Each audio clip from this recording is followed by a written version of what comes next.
Americans, whom I have gratefully served for 60 years, and especially my fellow Arizonians. Thank you for the privilege of serving you and for the rewarding life that service in uniform and in public office has allowed me to lead. I've tried to serve our country honorably. I've made mistakes, but I hope my love for America will be weighed favorably against them. I've often observed that I am the luckiest person on earth. I feel that way even now as I prepare for the end of my life. I've loved my life, all of it. I've had experiences, adventures, friendships, enough for 10 satisfying lives, and I am so thankful.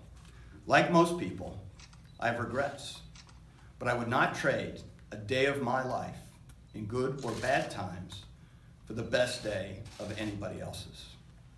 I owe the satisfaction to the love of my family. One man has never had a more loving wife or children he was prouder of than I am of mine. And I owe it to America to be connected to America's causes: liberty, equal justice, respect for the dignity of all people, brings happiness more sublime than life's fleeting pleasures. Our identities and sense of worth are not circumscribed, but are enlarged by serving good causes bigger than ourselves. Fellow Americans, that association has meant more to me than any other. I lived and died a proud American. We are citizens of the world's greatest republic, a nation of ideals, not blood and soil. We are blessed and are a blessing to humanity when we uphold and advance those ideals at home and in the world.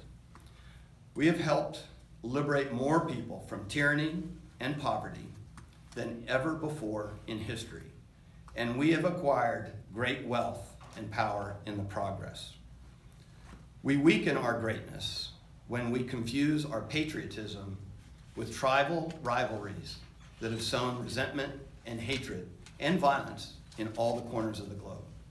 We weaken it when we hide behind walls rather than tear them down, when we doubt the power of our ideals rather than trust them to be the great force for change they have always been.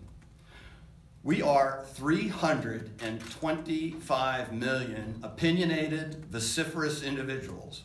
We argue and compete and sometimes even vilify each other in our raucous public debates.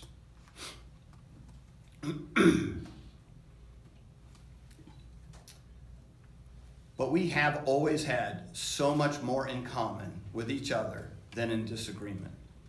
If only we remember that and give each other the benefit of the presumption that we all love our country, we will get through these challenging times. We will come through them stronger than before.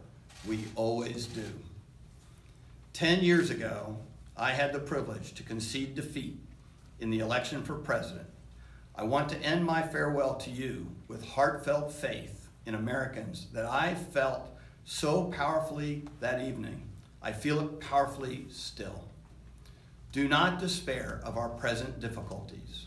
We believe always in the promise and greatness of America, because nothing is inevitable here. Americans never quit. We never surrender. We never hide from history. We make history. Farewell, fellow Americans. God bless you, and God bless America.